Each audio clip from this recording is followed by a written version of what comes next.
বিবাদিনী চুলের মুঠিটা ধরে ঘর থেকে টেনে বের করে বলছে, দাদার ঘরে ঘুমাও। ওই ঘর তো অনেক আগেই বন্ধ হয়েছে। এই বলে কুটিলাও ঘরের দরজা দিল। এ ঘর ঘর তিন ঘরে যার বন্ধ। ওমা, যার এত দুঃখ এত কষ্ট। রাজার কন্যা, বিষভানু রাজার কন্যা প্রার্থনা রাধারানী স্বামীর বাড়ি ত্যাগ করে সারা জনমের মতো বাবার বাড়িতে চলে যেতে গেল না কেন? হে জগতের নারী, শিখে নাও, নারীর আশ্রয় স্থানে হলো স্বামীর ঘর। কাঁদিছে। ঘরে এসে একসঙ্গে দুইটা কাজ হলো, জল ভরাও হলো, গোবিন্দ বদন দর্শন করাও হলো। ও বাবা, এবার এসে রন্ধনে করিতে গেল রাধের দুই দণ্ডকার। রন্ধনাদি সমর্পণ করে স্বামী সেবা দিল। দেখেন মা, একজন প্রতিব্রতা রমণীর কর্তব্য কেমন। সতী নারী কাকে বলে? একজন প্রতিব্রতা রমণীর কর্তব্যটা কি? স্বামী সেবা দিল, ননদীকে সেবা দিল, শাশুড়িকে সেবা দিয়ে অবশিষ্ট যেটুকু থাকে নিজে পেল। প্রতিটা জীবের নিদ্রা আছে না মা? ঘুমাবার জন্য স্বামীর ঘরে গেল। স্বামী আয়ান ঘর থেকে হাতটা ধরে বের করে দিয়ে বলে, রাধে গো, আমার ঘরে জায়গা নাই, মায়ের ঘরে গিয়ে ঘুমাও। এই বলে স্বামী ঘরের দরজা বন্ধ করে দিল। ভগবান কার? ভালো করে শুনে যান মায়েরা, খুব গুরুত্বপূর্ণ একটা পয়েন্ট এসেছে। গেল শাশুড়ির ঘরে, মা আমায় একটু জায়গা দাও ঘুমাবার। বলছে, বৌমা তুমি আয়ানের ঘরে ঘুমাও। বাহ, হাই রে হাই। এই বলে শাশুড়ি ঘর থেকে বাহির করে দিয়ে ঘরের দরজাটা বন্ধ করে দিল। এ ঘর ও ঘর, দুই ঘর বন্ধ, আর একটা ঘর খোলা আছে, ননদিনীর ঘর। কাঁদিতে কাঁদিতে রায় ননদিনীর ঘরে গেল। গিয়ে ননদিনীর পা দুটি জড়িয়ে ধরে বলছে, ননদিনী গো, আমি অবলা যুবতী নারী, এত রাত্রিতে কোথায় যাব? তুমি না হয় পালঙ্কে ঘুমাও, আমি না হয় ভূমিতে ঘুমাইব, তবু আমায় দূরে ঠেলে দিও না। ননদিনী বিবাদিনী চুলের মুঠিটা ধরে ঘর থেকে টেনে বের করে বলছে, দাদার ঘরে ঘুমাও। ওই ঘর তো অনেক আগেই বন্ধ হয়েছে। এই বলে কুটিলাও ঘরের দরজা দিল। এ ঘর ঘর তিন ঘরে যার বন্ধ। ওমা, যার এত দুঃখ এত কষ্ট। রাজার কন্যা, বিষভানু রাজার কন্যা প্রার্থনা রাধারানী স্বামীর বাড়ি ত্যাগ করে সারা জনমের মতো বাবার বাড়িতে চলে যেতে গেল না কেন? হে জগতের নারী, শিখে নাও, নারীর আশ্রয় স্থানে হলো স্বামীর ঘর। কাঁদিছে। প্রাণে গোবিন্দ হে,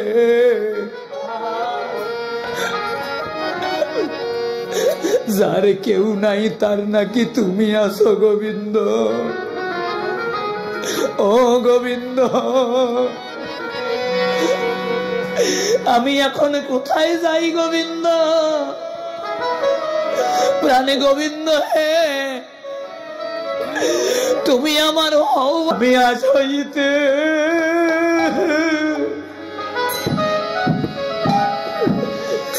গোবিন্দ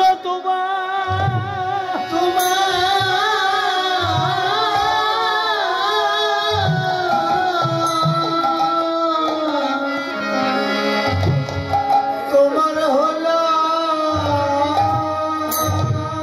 ভাগিনী।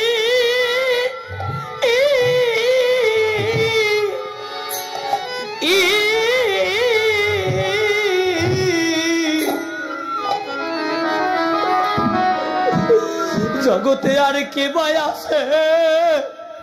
হে গোবিন্দ, আমি আজ হইতে আমি তোমার, আমি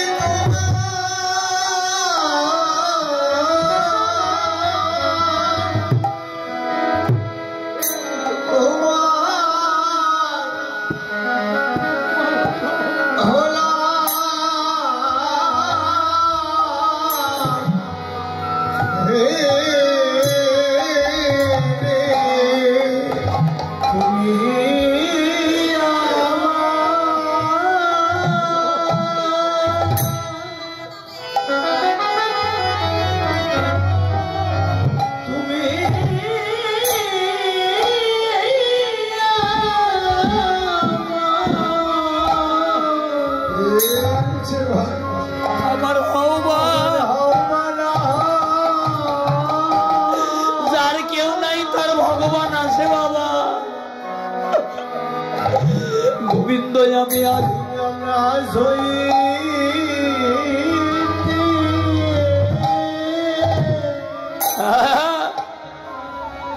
আমি তোমার, আমি তোমার,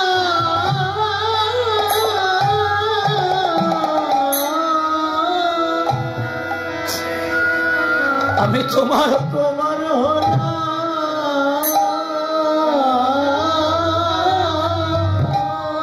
গোবিন্দ। সাধুগুরু বৈষ্ণবের মুখে শুনেছি তুমি নাকি আশ্রয়হীনের আশ্রয়দাতা, তুমি নাকি অন্নহীনের অন্নদাতা।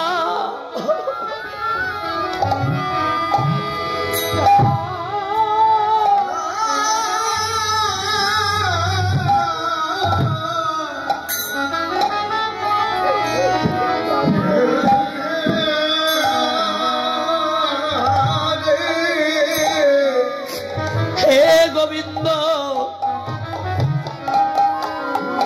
অন্নহীনের অন্নদাতা, বস্ত্রহীনের বস্ত্রদাতা, ভূমিহীনের ভূমিদাতা, প্রাণী গোবিন্দ, তুমি আমায় এমন ঘরে বসতি দিলে, আমার ঘরে জ্বালা বাহিরে জ্বালা, আমার জ্বালায় জ্বালায় কপাল পোড়া। ও গোবিন্দ, একমাত্র তোমায় ভালোবাসি বলে ওরাই আমায় কেউ ভালোবাসে না। ওগো বাবা, শুধু কি রাধারানী বাবা না, শুধু রাধারানী নয়, এই হরি নাম কৃষ্ণ নাম, এই সাধু সঙ্গ ভক্ত সঙ্গ একবার যার মরমে লেগেছে বাবা, জাগতিক জগতের কোন বাঁধন দিয়ে তাকে আর বেঁধে রাখা যায় না, তার মন ছুটে যায়। কোথায় গেলে একটু ভক্তের সঙ্গ পাবো, কোথায় গেলে একটু হরি কথা কৃষ্ণ কথা শুনিতে পারিব, কোথায় গেলে একটু ভক্তের চরণ ধুলি অন্নে পাব। তার মনে কাঁদে প্রাণে কাঁদে মেঘাচ্ছিন্ন নদী,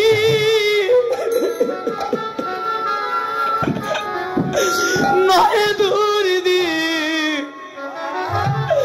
ছুটে বেড়ায় ভক্ত সেবার জন্য, ছুটে বেড়ায় ভগবত সেবার জন্য বাবা। ও মা, যেমন আজকে দিনহীন কাঙ্গাল কুমিটি বিন্দু, যারা কোনদিন মানুষের কাছে মাথা নত করেনি মা, তারাও কাঙ্গাল হয়েছে মা। কয় রাত্রি আয়োজন করেছে এই ভক্ত সঙ্গের, ও গো মা আজকে আমি আপনাদের কাছে করজোড়ে মিনতি করছি বাবা, এই মহতীয় যজ্ঞ অনুষ্ঠানের আয়োজন যারা করেছে, যাদের অশেষ কৃপায় আজকে আমরা ভক্ত সঙ্গ করার অধিকার পেয়েছি মা, হে ভগবান তোমার কাছে এই মিনতি, তুমি আমাদেরকে কৃপা করো, এ জন্মে নয় জন্মে জন্মে প্রতি বৎসর যেন মান অভিমানে ভুলে গিয়ে সবাই হাতে হাত কাঁধে কাঁধে রেখে যেন এমন করে তোমার ভক্ত সঙ্গ মোটা করিতে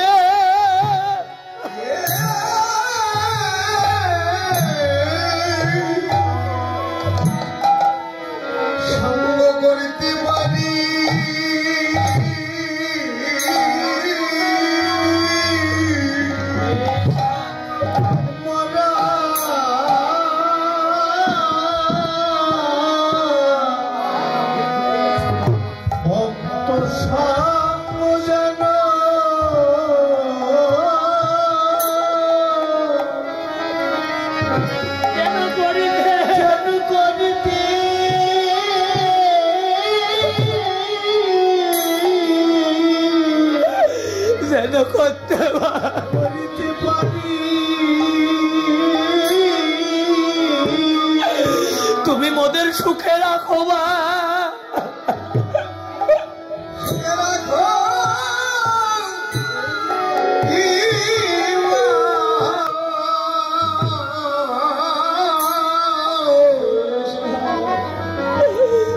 তোমার ভক্ত সঙ্গ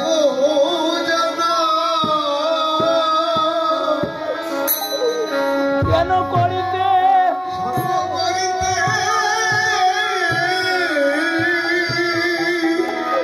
আমরা করতে পারি, সঙ্গ করিতে পারি। গোবিন্দ হে মানভিমান, মানভিমান, অভিমান, অভিমানে ভুলে গিয়ে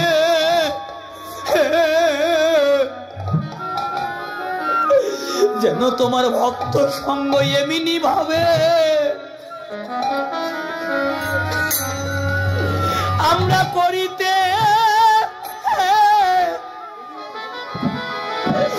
করিতে পারি। মানবীমা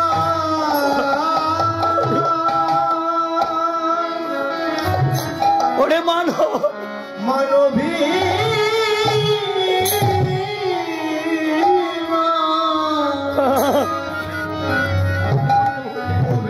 ভুলে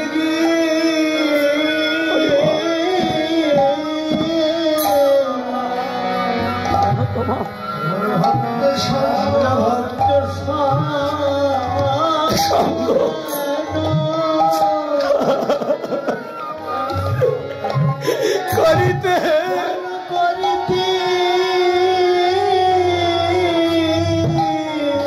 সদিয়ার করিতে পারি।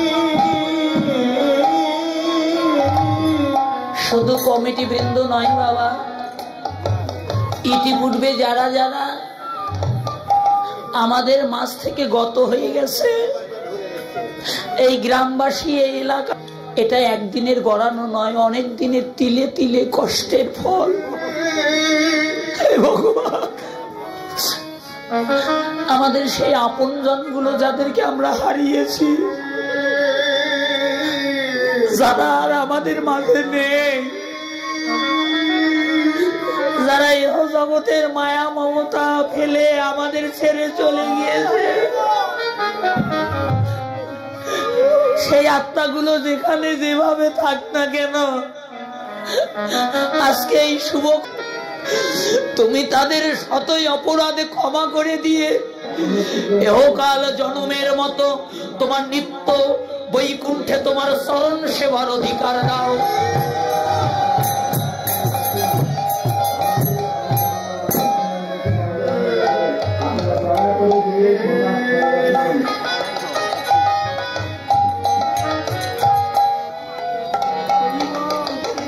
কেউ চিরদিন থাকবো না বাবা, কি ছোট কি বড়, কি যুবক কি বৃদ্ধা, এই পার্থিব জগতের মায়া মমতা ত্যাগ করে একদিন সবাইকে যেতে হবে মা।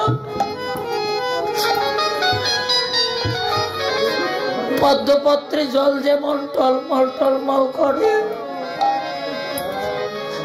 এই দেহ পদ্ম মাঝে তার বায়ুরূপী ভগবান তেমনি টলমল টলমল করছে। ওগো বাবা, আগামী বছর হয়তো কমিটি আমার আয়োজন করবে মা, কিন্তু কার ভাগ্যে হবে আর কার ভাগ্যে হবে না, কারো তো ভাগ্যের কথা বলা যায় না। কোন দিন কাল ডুবে যাবে জীবনের বেলা। তাই এসো এসো, আজ একটু ভক্তের চরণ ধুলি।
চলে যাবে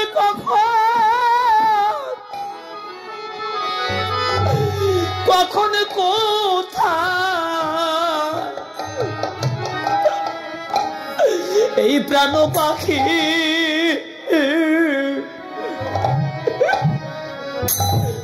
এসব ভক্তের স্মরণ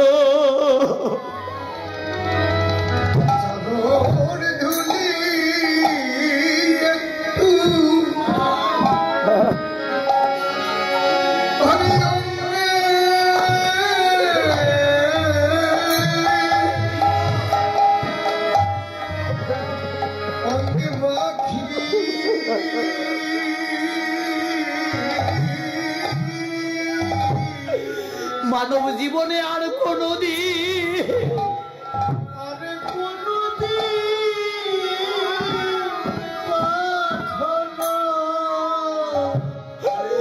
কারো হবে কিনা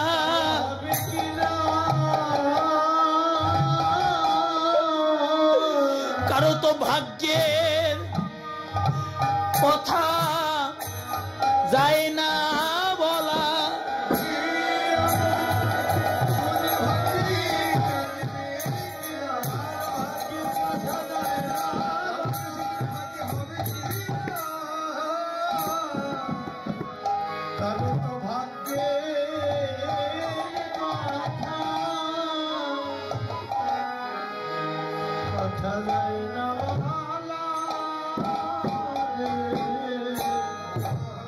রাধারানী কাঁদছে গোবিন্দ, যার কেউ নাই তার তুমি আসো। আকুল প্রাণে কাঁদতে কাঁদতে, যে ঘরে কৃষ্ণ ভজন হয় না ঘরে তো জায়গায় হলো না, ওই ঘরে থাকবো না গোবিন্দ। ওই দিনের বেলায় তোমায় ডাকার সুযোগ পাই না, ওরা শত কর্মে রাখে আমাকে, সব সময় জ্বালায়। তবু রাধারানী দিবেন দিনের বেলায় প্রতিটা দণ্ডে দণ্ডে ভগবত সেবা দিয়েছিল। রাত্রি যখন ঘুম হলো না, ঘরে জায়গা হলো না, এই যে ঘরের বাহির হয়ে গেলাম, বনে ছুটে কেঁদে বেড়ায় হা কৃষ্ণ প্রাণ কৃষ্ণ বলে সবাই ঘুমিয়ে পড়ে। বৃন্দাবনে বনে বনে কেঁদে বেড়ায় রাধারানী। গাছে যদি একটা পাতা পড়ে ওই শব্দ পেয়ে ছুটে যায়, ওই দিকে বুঝি আমার গোবিন্দ এলো। দেখুন বাবা, এমন ভাবে আত্মনিবেদন না করলে কি ভগবানকে পাওয়া যায়? বৃন্দাবনে রাধারানীর মতো আরো কিছু স্বতন্ত্রী সখী আছে। সবাই যখন ঘুমিয়ে পড়ল, ওটাই ওদের উত্তম সময় কৃষ্ণ ভজন করিবার। বলতে পারেন ওরাও ঘর থেকে বাহির হয়ে বনে ছুটে ছুটে বেড়ায়। মধ্যরাত্রিতে সখীদের সঙ্গে রাধারানীর বন মাঝে দর্শন হলো। প্রশ্ন জাগতে পারে, ওরা ঘুমায় না কেন? বৃন্দাবনের তো সবাই ঘুমিয়ে পড়েছে, ওদের নয়নে ঘুম নাই কেন? ঘুম নাই কার চোখে? আপনাদেরও চোখে তো ঘুম নাই। রাত্রি 12টা বেজে গেল, অনেকে তো মায়ার টানে ঘরে চলে গিয়ে ঘুমিয়েছে, এতক্ষণ ঘুমাই নাই বাবা। ঘুম নাই কার চোখে? শুনে যান, ভক্তি শাস্ত্র টিকা দিল, কৃষ্ণ সূর্য সম, মায়া হয় অধিকার, যথা কৃষ্ণ তথা মায়ার নাই কোনো অধিকার। যারা সদ্গুরুর চরণ আশ্রয় করে এই হৃদাকাশে আমার গোবিন্দকে উদয় করতে পেরেছে, ওই নিদ্রাটা তো মায়া, তাদের চোখে আর নিদ্রা থাকতে পারে না। মায়াবাদী লোক যখন ঘুমিয়ে পড়ে, ওদের ওটাই উত্তম সময় কৃষ্ণ ভজন করবার, ভগবানকে ডাকিবার, সঙ্গ করিবার। তাই সখীরা যখন এলো, সখীদের গলা ধরে কাঁদিছে। ললিতা বলছে, এই রাধে, আজ তোর গোবিন্দ কোন বনে আসবে রে? সাজের বেলায় বলেনি কিছু?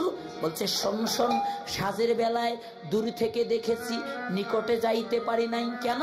ওই যে বলরাম দাদা ছিল, ছোট বলরাম দাদা ছিল, কানাই আমার প্রাণ গোবিন্দের হাত ধরে মায়ের ঘরে নিয়ে যাচ্ছিল, তাই তো আমি দেখা করতে পারি নাই।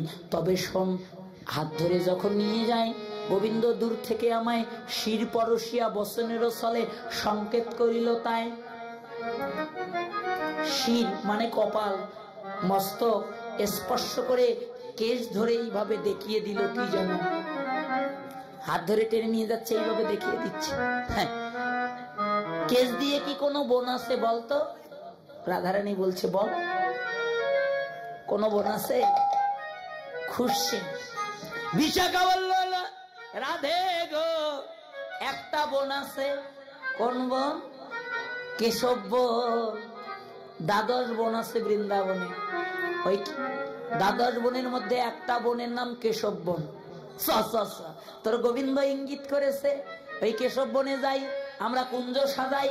কেশব বনে গিয়ে সখীদের নির্দেশ করলো, ফুল চয়ন করে, গোবিন্দ আসবে, শয্যা নির্মাণ কর। ওরা কুঞ্জ সাজাও গো, আজ আমার প্রাণ না তাসিতে।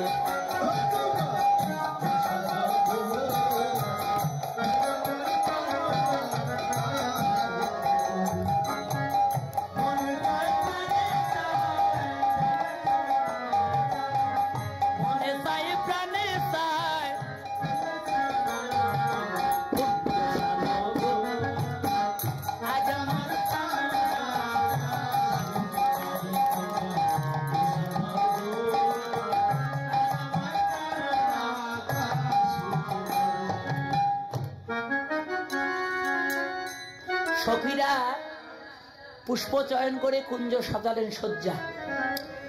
এই যে বাবা, ওই বাসক শয্যা ওখান থেকে শেষ, সাজানো শেষ, অপেক্ষা করছে। এদিকে খণ্ডিতা কিভাবে হলো একটু কিঞ্চিত আর সাধন করুন। এবার সাজানো শেষ, হা হা। এবার ঘটনাটা কি ঘটে গেল? ওই যে রাধারানী শুধু সাজের বেলায় যায়নি, আরো একজন গিয়েছিল, নাম তার কি? চন্দ্রাবলী। ডাকছে, এই এই, রাত্রি তো গভীর, ডাকছে চন্দ্রাবলী, ডাকছে, এই পদ্মা, এই পদ্মা, পদ্মা রে, শোন শোন শোন শোন।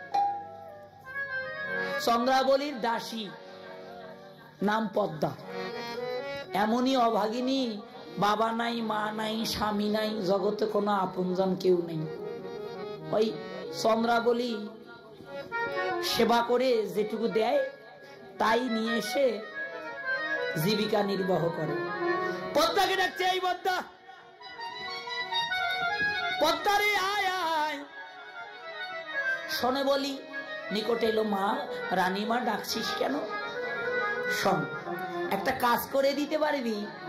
কি কাজ? শোনে বলি, যদি কাজটা করে দিতে পারিস তোকে আর দাসীবৃত্ত করে খাইতে হবে না। কেন? দাসীবৃত্ত না করলে কি খাবো?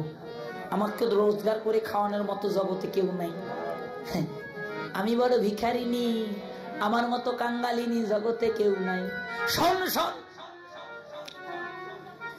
সাজের বেলায় গোবিন্দকে স্পর্শ করে রাধারানীকে ইঙ্গিত করেছে, আজকে সব বনে যাবে, তুই যদি আমার গোবিন্দকে এনে দিতে পারিস, যা প্রথম আজকে গিয়ে ধরে নিয়ে আয়, তাহলে রাজ্যের অর্ধেকটা তোকে দান করে দেব, আর দাসীবৃত্ত করে খাইতে হবে না। আর যদি না পারিস সকালবেলা ঝাঁটা মেরে তোকে তাড়িয়ে দেব। হায় রে হায়, কাঁদিতে কাঁদিতে ওই যে রাধারানী সখীদের নিয়ে শয্যা রচনা করে অপেক্ষা করছে গোবিন্দ কখন আসবে। পদ্মা এবার পথে গিয়ে কাঁদিছে, ও গোবিন্দ, প্রাণে গোবিন্দ হে, আমি তোমার নাম জানি না, ধাম চিনি না, পথ চিনি না। কোন বৃন্দ সাধু গুরু বৈষ্ণবের মুখে শুনেছি তুমি নাকি আশ্রয়হীনের আশ্রয় দাতা। ও গোবিন্দ, আমার তো জগতে কেউ না, যদি ওই চন্দ্রাবলীও সকালবেলা আমায় তাড়িয়ে দেয় তবে আমি কোথায় যাব? আকুল কণ্ঠে ধুলায় গড়াগড়ি করে পথ মাঝে যখন কাঁদতে লাগলো, বাবা ভগবান এইদিকে কি করলেন? এদিকে রাধারানী কাঁদছে কেশব বনে সখীদের নিয়ে, এদিকে পদ্মা কাঁদছে। আর একটা কথা শোনেন, পদ যদি বলি 2 মিনিটের মধ্যে সব একটা পালার পদ 2 মিনিটের মধ্যে শেষ করা যাবে। পদ শুনলে তো বুঝতে পারবেন না, পদের পদার্থ আস্বাদন করুন। আজি এবার কি হলো? সাজের বেলায় যখন কৃষ্ণ ঘরে এলো, মা আরতি করে ক্ষীরসর লবণী সেবা দিয়ে শয়ন দিয়েছে। ও গোপাল, ঘুমা ঘুমা ঘুমা। হা হা হা, কৃষ্ণ ঘুমায়, চোখ বন্ধ করে, আর চোখ মেলায় একবার বন্ধ করে, 5-10 মিনিট থাকে, আবার চোখ খুলে। মা দেখছে গোপাল আজ এমন করতেছে কেন? কি হয়েছে শোনেন, এমন তো একদিনও করে না।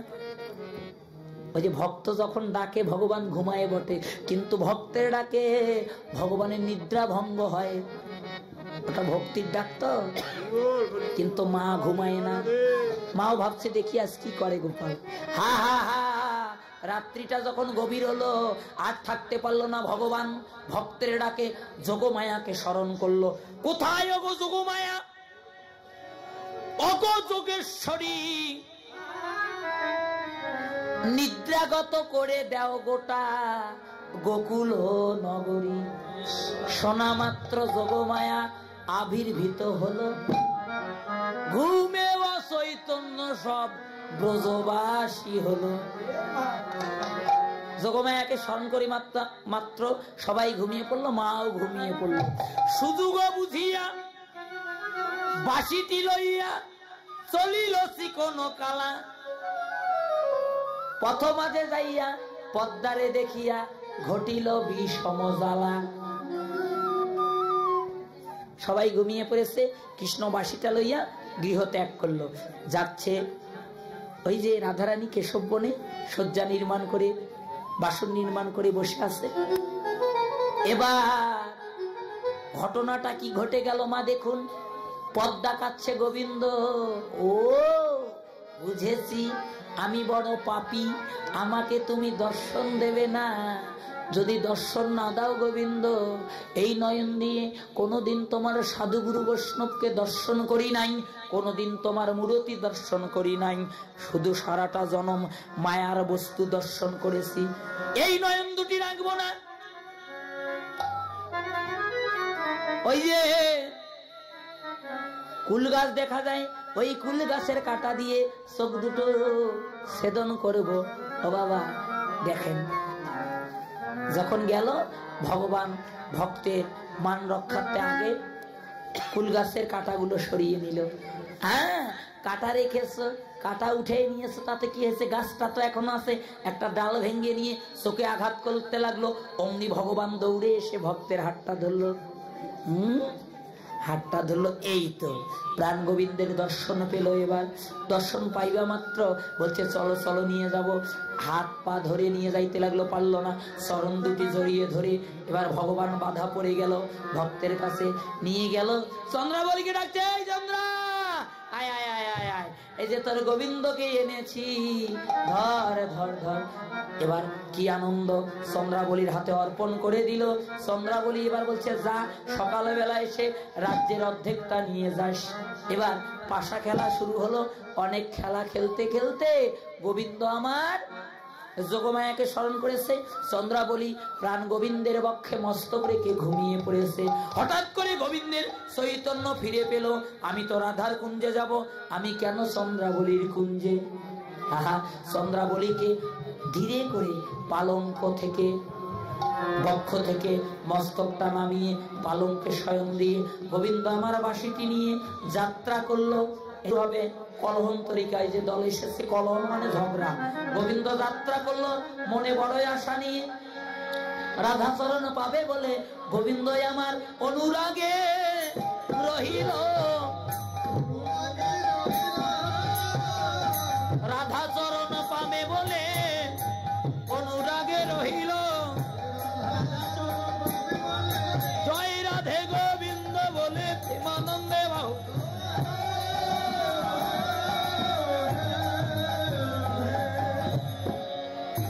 সুধীগৌর ভক্তমন্ডলী, এখন আসছে জল। কলহন্তরিকা মানে ঝগড়া, ঝগড়া শুনবেন আপনারা, কেউ যাবেন না, দয়া করে ধৈর্য সহকারে বসুন। হরিকথা কৃষ্ণ কথা পরিবেশন করতে গিয়ে হয়তো আমার অনেক ভুল ত্রুটি হয়েছে, নিঃসন্তান ভেবে সকল ভুল ত্রুটি অপরাধ ক্ষমা করবেন। এবং হরিকথা কৃষ্ণ কথা শ্রবণ করলে কিছু দক্ষিণা দিতে হয়, যার যেমন সাধ্য, সাধ্য অনুসারে দান করবেন। মুখে জয় রাধে গো বৃন্দ বললেন, জয় ধ্বনি করো,